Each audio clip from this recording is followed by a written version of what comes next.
লাগাতার যদি বাপের বেটা হন ধর্ণা তুলে পালালি কেন?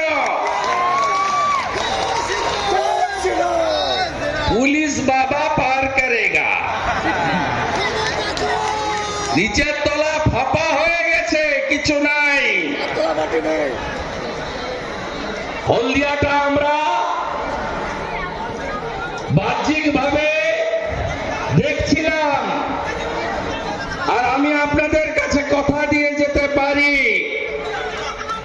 এদেরকে যে ভাষায় কথা বললে এই গুন্ডাগুলো জব্দ হয় সেই ভাষায় উত্তর দিতে শুভেন্দু অধিকারী জানে।